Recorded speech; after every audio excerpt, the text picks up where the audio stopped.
I want to ask you a few questions in the context of India. I don't know how much you've been following what has been happening in India, Mr. Assange, but we've had a series of scams. Now, every time, and people in India would like to know your views on this, every time there is a scam in India, the government sort of steps in, or whoever is affected steps in and tackles that issue in what is seen to be a piecemeal way. It's more damage control.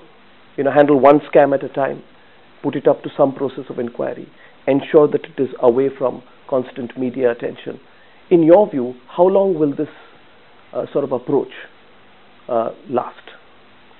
I'm not sure. When we started releasing these cables about India, we showed two things. One is what was actually in the material. So the various scandals that have come out, the relationship with the United States, the bribing in Parliament and so on. The other thing that we revealed was what the government reaction to all that was, what Prime Minister Singh's reaction to all that was, and other people.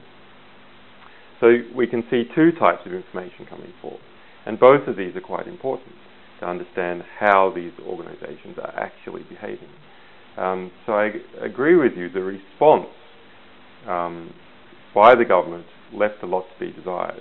I said before that it was clear to me that Prime Minister Singh was deliberately attempting to mislead the Indian people on what type of material this was. People tell me that he is not personally corrupt. I do not know myself. I have no information on that as to whether he is or is not. But his reaction left a lot to be desired. It wasn't to fully, frankly investigate what was going on and then provide findings to the Parliament. Rather, it was an attempt to spin the issue. And I suspect that has come from experience in dealing with similar scandals in the past. That is the way you can deal with them. You try and spin them, then you localise an investigation and a response. If we are to have a strong response from the government, it will require a strong response from media. They just have to be pushed and pushed and pushed and pushed until they see that there is an advantage in performing a proper response.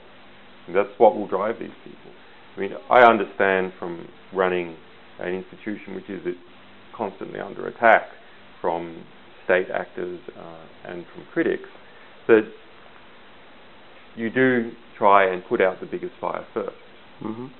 So the absence of the Indian government to comprehensively respond does not necessarily mean that they will not, or they have all sorts of vested interests in trying to shirk the issue. A large part of it, no doubt, is that they have many fires to put out, like all big institutions, and so they simply put out the biggest fires that they can, and then they turn their consideration to the smaller ones. So if we want the Indian government to really address corruption, then it must become the central issue of the nation. So it cannot simply give these small concessions or small investigations or push something off to a parliamentary committee.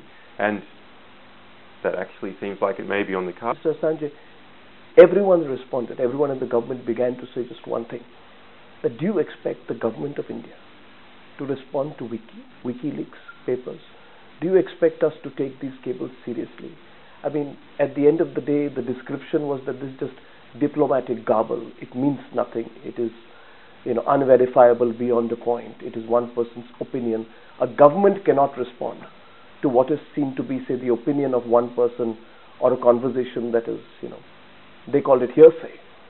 I want to know what you sense about that kind of a response. As if this is not serious matter, it's not legally verifiable matter, and hence we don't need to respond to it. That was the response. That was a clear attempt to mislead the Indian nation on what the cables were, and I said that at the time, that I found that quite disturbing.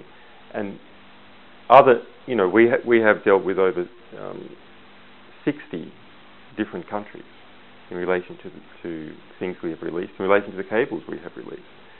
And the Indian government's response was one of the worst in the world to information that was coming out. Well, the other countries that have come out have said, well, on that particular issue revealed by the cable, we say we had a defense. Okay. So it's not quite as bad as it seems, or we then did something else, or something like this. But there was no questioning as to whether the cables themselves were legitimate and needed to be responded to. Part of, I think, what has gone on in India is that Hillary Clinton, back in December, went around to many countries, including India, and said, look, certain things may be coming out. Here's how I want you to respond to them. And what Hillary was doing, and what the State Department has been doing, is saying, we refuse to confirm or deny them, we won't talk about leaked things ever. Yep. And I suspect that the Indian government, rather foolishly, when the cables came out, decided that they would try and ape her and play her line, which has been very unsuccessful in the United States as a way of responding to the material.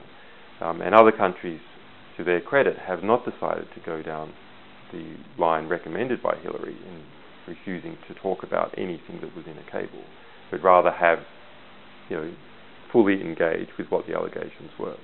And that's what the Indian government needs to do, fully engage what the allegations are.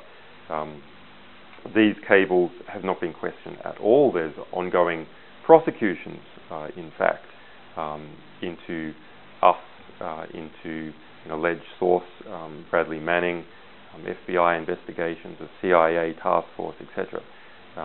The best journalists in the world have worked on this material and published thousands of articles on it.